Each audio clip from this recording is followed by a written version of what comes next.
Hello everybody and welcome back to Full Throttle Television. Today I'm going to teach you some proper techniques on how to check your steering and suspension systems in the front of your vehicle.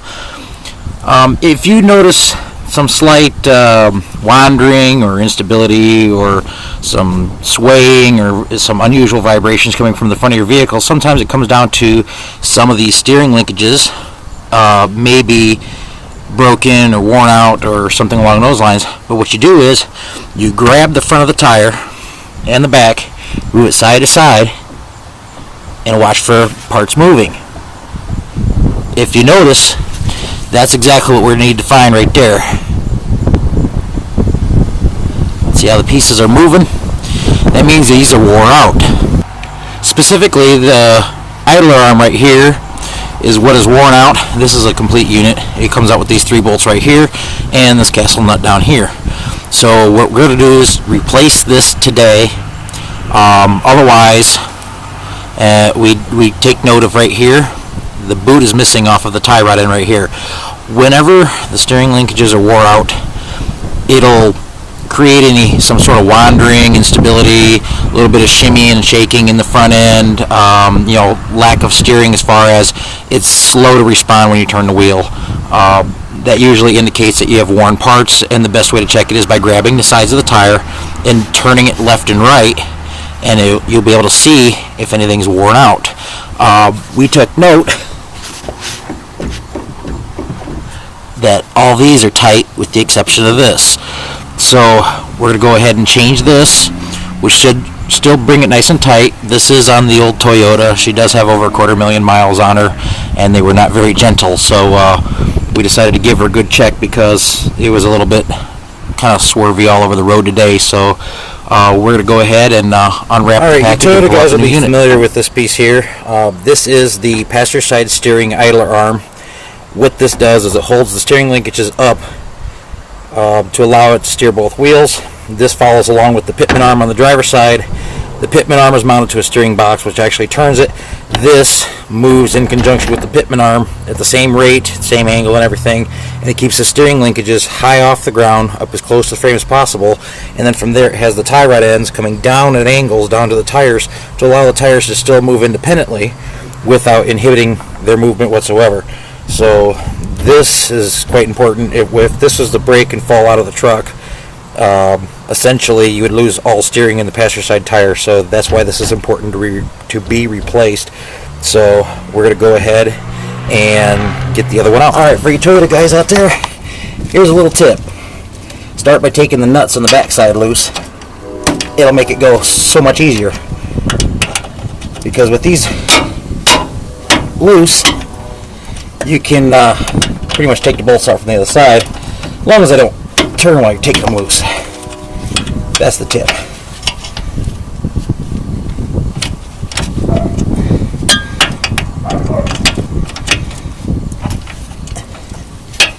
We're using a breaker bar because of these bolts are generally in there with some pretty good tension, which means they usually don't like to come out pretty easy.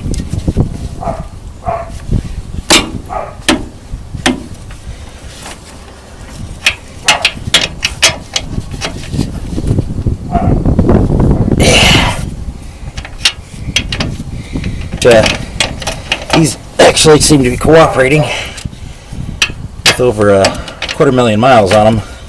It's actually pretty surprising. These generally don't like to come loose very easily.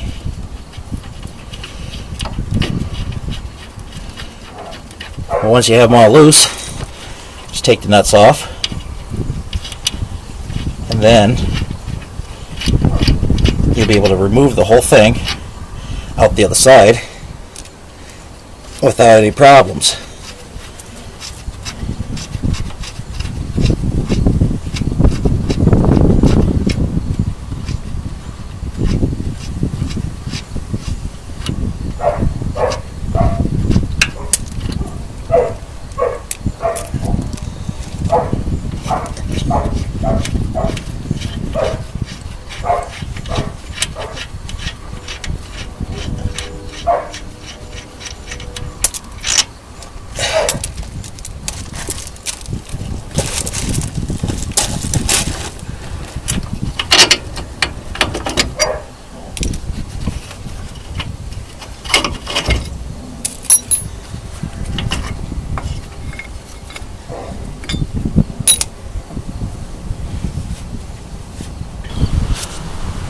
Okay, once you have all the bolts out, go ahead and pull the cotter pin out. Don't worry if it looks like that, because don't ever reuse an old cotter pin. Just throw it out. We're going to go ahead and remove this nut on the bottom here.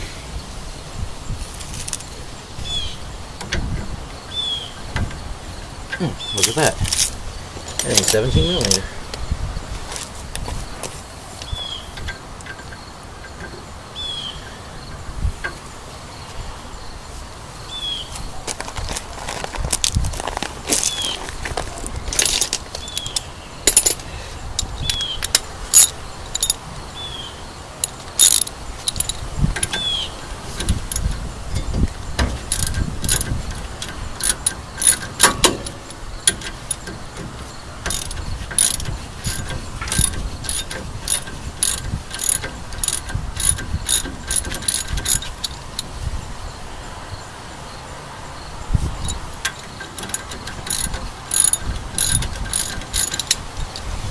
Sometimes that castle nut puts up a little bit of a fight, which is no big deal. Just go ahead and do the best you can, and it'll come off. We're not going to reuse this either.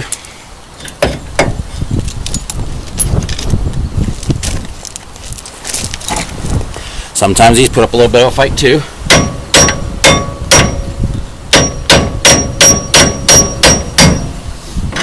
Give her a couple taps. Maybe it should be free in your hand. Take note.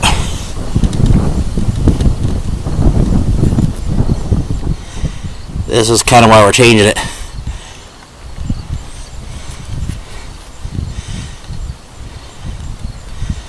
The bearings are worn, as you can see here. Has a little bit of end play right there, and the joint in the end is worn, so this gets thrown out. And then we have our new unit here. It comes with a new castle nut.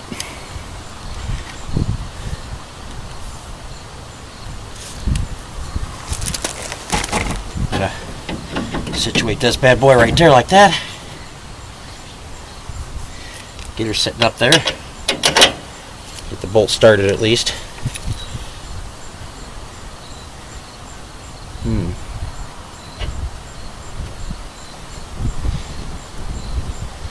Let's see.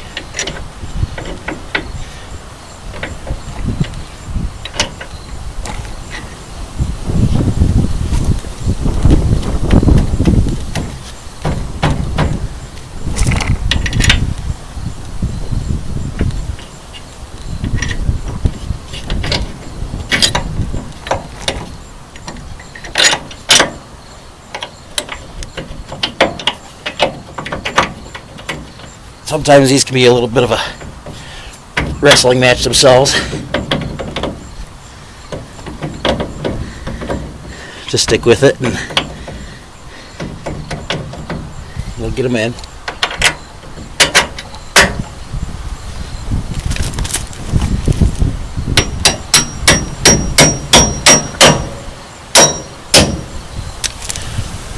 Just like that. They'll all go in eventually. Then start your castle nut.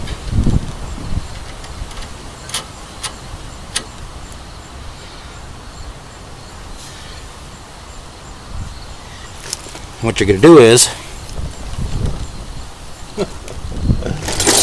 once I find what I do with my ratchet,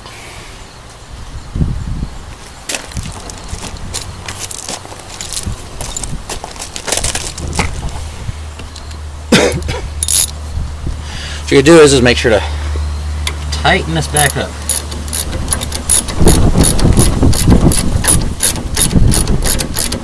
Don't be afraid. The more you tighten it, the more it's going to draw this down.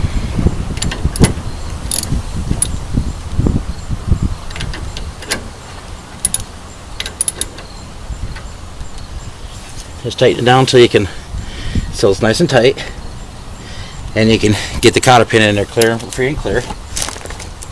Alright, we'll get a cotter pin.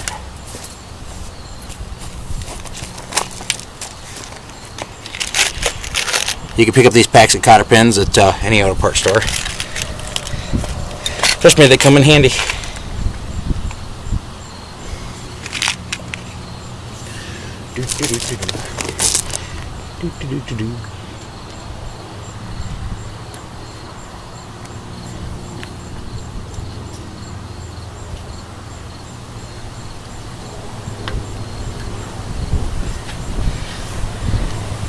Cotter pin it up.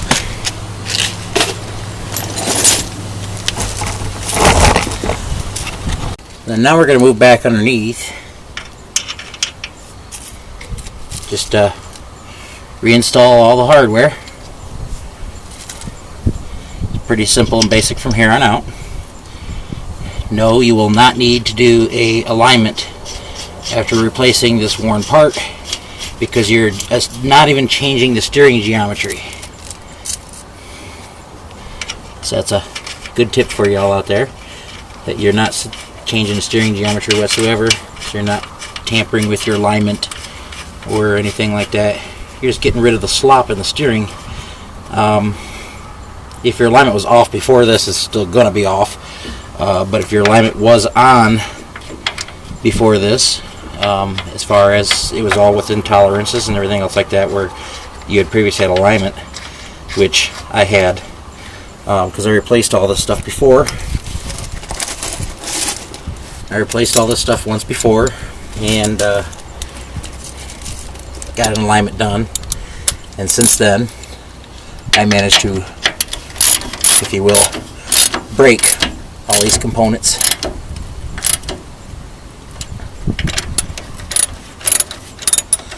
Which is a wonderful thing.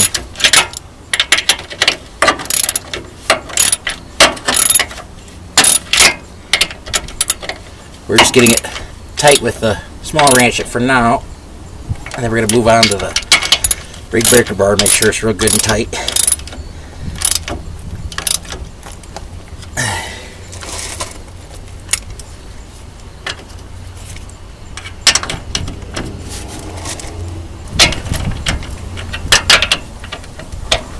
For reference out there, you Toyota guys, these are 17mm bolts and nuts, and the castle nut is a 18mm.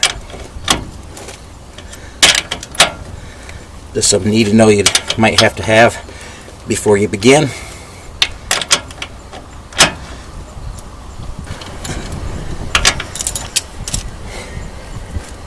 That should get you nice and started there. So that's how you change an idler arm on a Toyota, as well as inspect your steering linkages. All the rest of our linkages here do check out,